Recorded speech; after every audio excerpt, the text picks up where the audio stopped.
In this video, we will learn how to create a bill or you can say voucher, pay slip, receipt in Excel. आप use कर सकते हो अपनी shop के लिए, customer को बिल देने के लिए या फिर स्कूल में कॉलेजेस में फी रिसीट के लिए। तो ये मैंने बनाया है कि एक्सेल में ये एक ही बार आपको क्रिएट करना है, एक ही बार फॉर्मूला यूज़ करना है।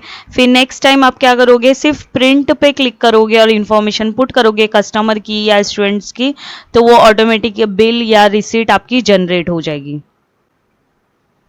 ये देखो,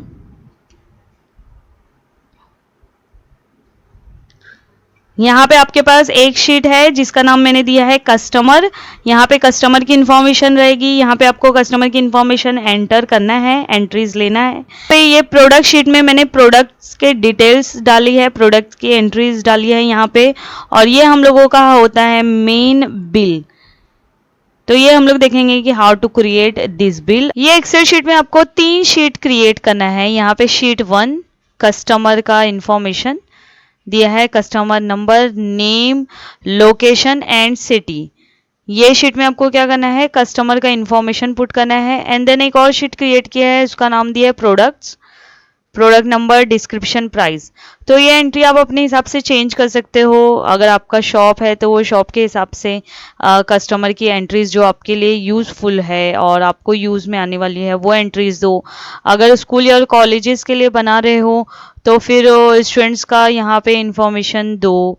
और जैसा आपका रिक्वायरमेंट है, जो हिसाब से आप बिल या आपको वाउचर बनाना है, फी रिसीट बनाना है, स्लिप बनाना है, तो वो हिसाब से आप क्या करो, इन्फॉर्मेशन यहाँ पे पुट कर दो। तो मैंने यहाँ पे कस्टमर का इन्फॉर्मेशन लिया है और यहाँ पे प्रोडक्ट का इन्फॉर्मेशन लिखा है, ठीक है।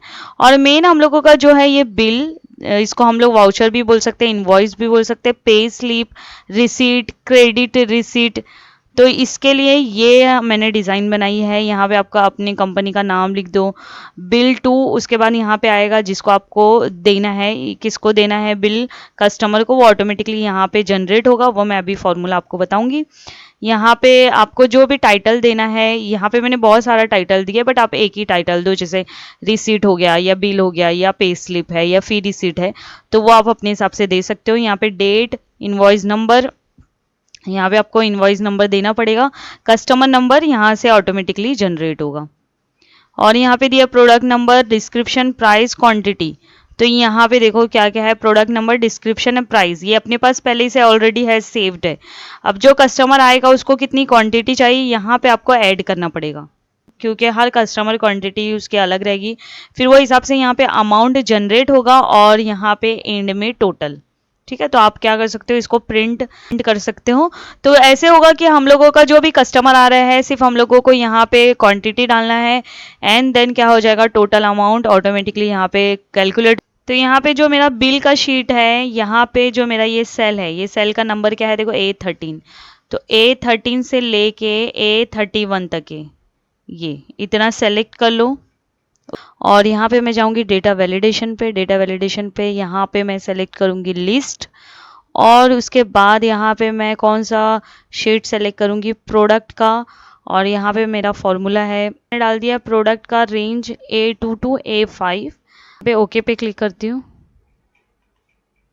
ये देखो आ गया। अभी मैं जब यहाँ पे सेलेक्ट करती हूँ 9001, तो ये मेरा प्रोडक्ट नंबर आ गया। ये प्रोडक्ट नंबर हम लोगों का क्या हो गया, ड्रॉप डाउन लिस्ट में आ गया।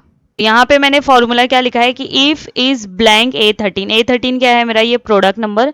तो if cell A13 is empty, the formula returns an empty string, कुछ भी नहीं यहाँ पे दिखाएगा। और अगर यहाँ पे मैंने सेलेक्ट किया है, उसका मतलब क्या है, the lookup function look for the product 9001, जो मैंने यहाँ पे लिखा है, ये इसमें इसमें जाएगा, ये वाली शीट पे जाएगा। In the left most column of the range $A to $C, यहाँ से लेके यहाँ तक जाएगा on the product sheet and return the value in the same row from the second column. Okay, तो यहाँ पे आपको क्या डिस्क्रिप्शन लिख के आएगा, तो मैं ये फॉर्मूला यहाँ पे लिख देती हूँ, ये वाला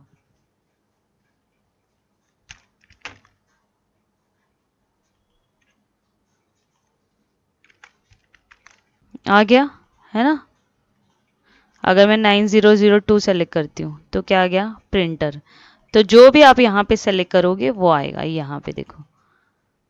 तो प्रोडक्ट नंबर मैं यहाँ पे जो सेलेक्ट करूँगी क्या होगा, वो यहाँ पे चेंजेस आएगा। तो ये था हम लोगों का डिस्क्रिप्शन का फॉर्मूला। ये देखो, ये डिस्क्रिप्शन का फॉर्मूला हो गया, और ये प्राइस का फॉर्मूला। ये देखो सिर्फ चेंजेस क्या है, यहाँ पे लिखा है 2 और यहाँ पे लिखा है 3। क्यों ये 2 3 लिखा है, यहाँ पे मुझे डिस्क्रिप्शन चाहिए था ना, तो प्रोडक्ट वाला ये जो कॉलम है, ये देखो इसको हम लोग क्या बोलेंगे, ये 2 है और ये क्या है मेरा 3 ना। तो इसके लिए यहाँ पे जो फॉर्मूला यूज किया डिस्क्रिप्शन के लिए, यहाँ पे ये 2 यूज किया, और यहाँ पे प्राइस क्या है मेरा, थर्ड है ना, थर्ड कॉलम है, तो ये यूज किया। तो आप सेम देखो, सेम है फॉर्मूला, सेम है। तो मैं अब प्राइस में भी यहाँ पे ये फॉर्मूला डाल देती हूँ।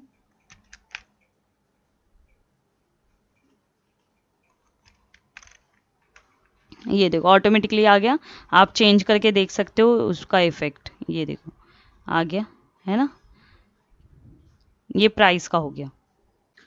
अब यहाँ पे हम लोगों को अमाउंट फाइंड आउट करना है, तो यहाँ पे आप क्वांटिटी, यहाँ पे मैनुअली क्वांटिटी दोगी, ये कहीं से रेफर नहीं होगा। क्वांटिटी तो आपको देना ही पड़ेगा ना, क्योंकि अलग अलग कस्टमर का जो भी प्रोडक्ट वो ले रहा है उसका क्वांटिटी अलग है। तो यहाँ पे मैंने क्या कर दिया, क्वांटिटी सपोज दे दिया। अब अमाउंट के लिए फॉर्मूला यहाँ पे देखो क्या है, इफ इज ब्लैंक A13। अगर A13 में से मैंने कुछ सेलेक्ट नहीं किया है, प्रोडक्ट नंबर कोई भी सेलेक्ट नहीं किया है, तो क्या होना चाहिए, अमाउंट कुछ भी नहीं आना चाहिए ना। और अगर मैंने सेलेक्ट किया है तो क्या होगा, आपका अमाउंट क्या होगा, प्राइस इनटू क्वांटिटी। तो प्राइस का क्या है, सेल नंबर C13, और क्वांटिटी का है क्या है, D13। तो C13 इंटू D13, देखो फॉर्मूला। तो ये फॉर्मूला मैं यहाँ पे पेस्ट कर दे रही हूँ अमाउंट के सेल में।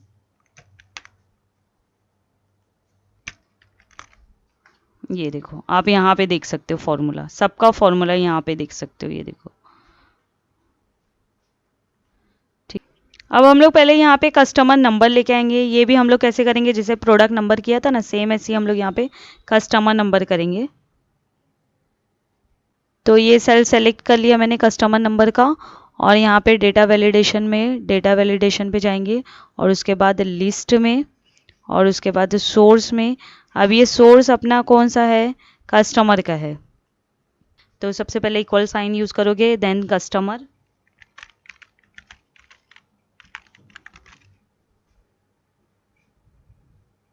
और रेंज हम लोगों का क्या है, A2 टू A5।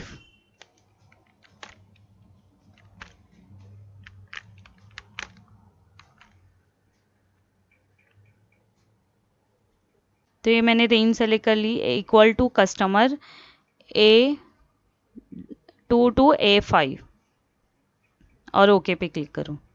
ये देखो आ गया, यहाँ पे आप कस्टमर नंबर सेलेक्ट कर सकते हो।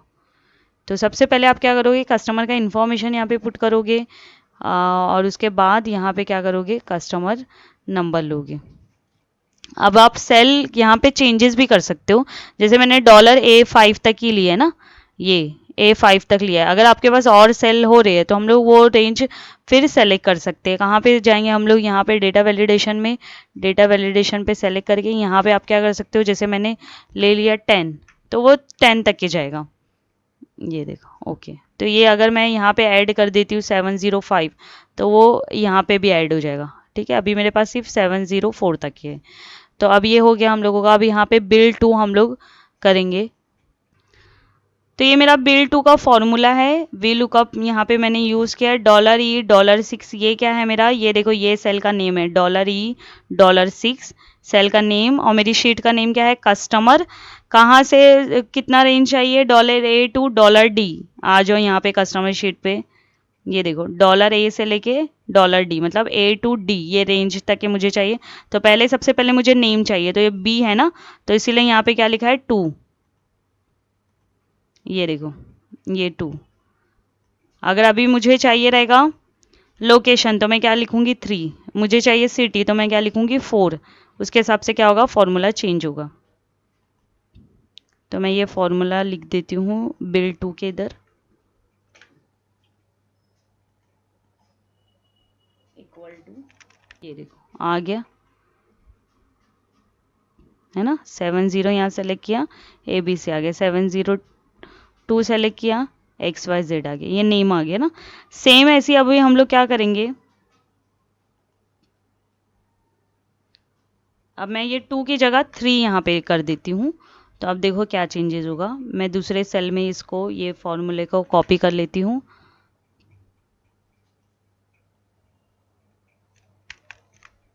ये देखो फॉर्मूला देखो, हाँ यहाँ पे है।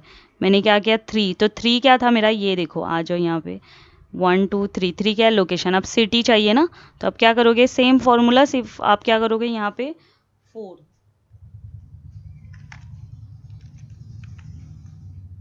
इसको मैं कॉपी कर लेती हूँ और कौन से सेल में करूँगी, यहाँ पे जहाँ पे भी आपको चाहिए। ये देखो आ गया, ये देखो। तो मैंने क्या किया, मैं फिर से एक बार लाइन से बता देती हूँ। सबसे पहले तो ये हम लोगों का कंपनी का नाम या शॉप का नाम या स्कूल कॉलेजेस का नाम है, वो आप यहाँ पे डिज़ाइन कर सकते हो, लोगो दे सकते हो। फिर आपका जो भी रिसीट है, फी रिसीट है, पे स्लिप है, बिल है, वाउचर है, वो यहाँ पे आप क्या टाइप कर सकते हो अपने हिसाब से। फिर उसके बाद आप क्या करो, यहाँ पे डेट के लिए मैंने लिखा है यहाँ पे टुडे, तो आप अपने हिसाब से वो डेट दे सकते हो। इनवॉइस नंबर आपको यहाँ पे मैन्युअली टाइप करना पड़ेगा, जो भी इनवॉइस नंबर रहेगा। नेक्स्ट आपका कस्टमर नंबर ऑटोमेटिकली आएगा। यहाँ पे फॉर्मूला लिखा है, मैंने कैसे किया, इसको सेलेक्ट किया, डेटा वैलिडेशन में गई, डेटा वैलिडेशन पे क्लिक करो, लिस्ट में ये सोर्स मैंने क्या दिया, कस्टमर शीट में से मैंने रेंज क्या दिया, A2 to A10। ये देखो आ जाओ यहाँ पे A2 to A10। मैंने क्या बोला, आप रेंज कितना भी सेलेक्ट कर सकते हो ना, क्योंकि कस्टमर आते जाएंगे, तो आप यहाँ पे रेंज कितना भी दे सकते हो वो हिसाब से। तो मैंने यहाँ पे किया तो ऑटोमेटिकली ये लिस्ट से आ गया। फिर उसके बाद यहाँ पे बिल टू, यहाँ पे फॉर्मूला मैंने वी लुकअप का दिया कि हम लोगों को क्या करना है, इसके हिसाब से जब यहाँ पे आप कस्टमर नंबर जो सेलेक्ट करोगे, वो इसके हिसाब से क्या आएगा, उसका नेम आएगा कस्टमर का, उसका लोकेशन आएगा, उसका सिटी का नाम आएगा, जो आपने यहाँ पे कस्टमर से उसका इंफॉर्मेशन लिया है। तो ये जब मैं सेलेक्ट करूंगी ना, उसके हिसाब से आएगा। इसीलिए फॉर्मूला में क्या लिखा है, वी लुकअप $E$6। तो ये एज इट इज रहना चाहिए, इसीलिए $साइन यूज किया यहाँ पे। E6 ये हो गया मेरा E6 ना। फिर उसके बाद कस्टमर की शीट में से, ये कस्टमर वाला शीट हो गया, जो भी नाम दोगे ना कस्टमर की शीट का वही नाम देना है यहाँ पे। वो क्या सेलेक्ट करेगा, A2D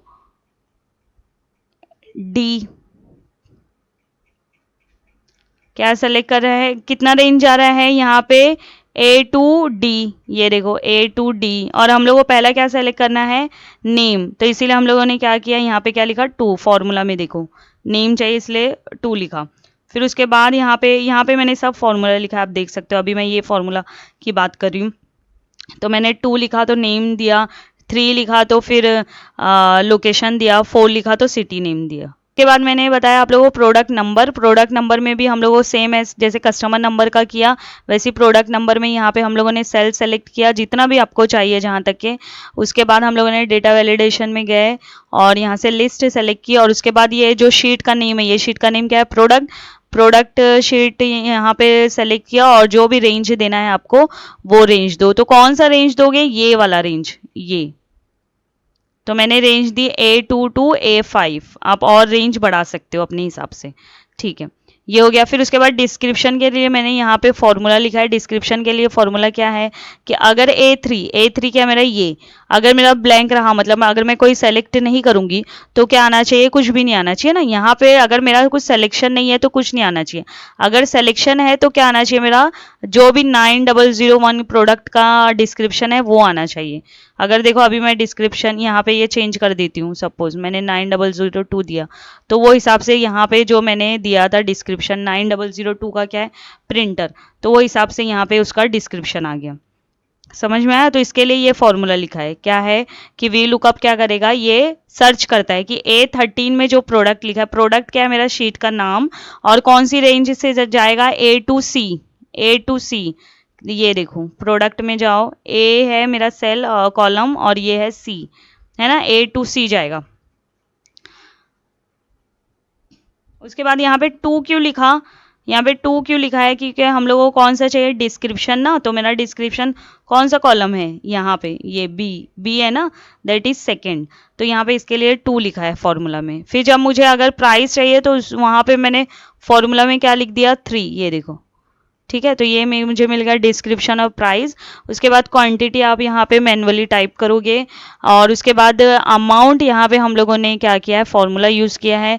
अमाउंट के लिए फिर लिख दिया इफ इज ब्लैंक A13, तो कोई भी अमाउंट नहीं आएगा। अगर आप कोई सेलेक्ट ही नहीं किया प्रोडक्ट तो कोई अमाउंट नहीं आएगा।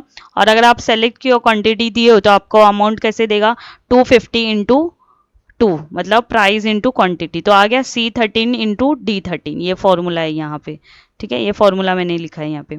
तो ये तो हो गया हम लोगों का ये अमाउंट। एंड में हम लोगों को टोटल चाहिए, जो हम लोग कस्टमर को देंगे या स्टूडेंट को देंगे या जो भी हम लोगों को, जिसको भी हम लोगों को बिल वाउचर या इनवॉइस देना है, तो वो तो हम लोग क्या करेंगे, यहाँ पे क्या करते हैं, ये डिस्क्रिप्शन का पूरा पहले यहाँ पे हम लोग ड्रैग एंड ड्रॉप कर लेते हैं कि अगर मैंने और प्रोडक्ट दिया तो वो हिसाब से आज ड्रॉप कर दिया। उसके बाद यहाँ पे ये फॉर्मूला में भी ड्रैग एंड ड्रॉप आप यूज़ कर लोगे। ये हो गया।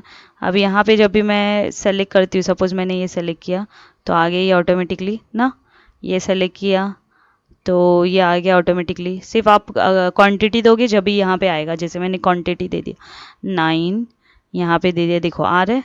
अब यहाँ पे दे दिया 5, ये आ गया। ठीक है, तो मैंने क्या किया, डिस्क्रिप्शन, प्राइस और अमाउंट को ड्रैग एंड ड्रॉप किया। ठीक है, ये 3 चीज़ें हो गई।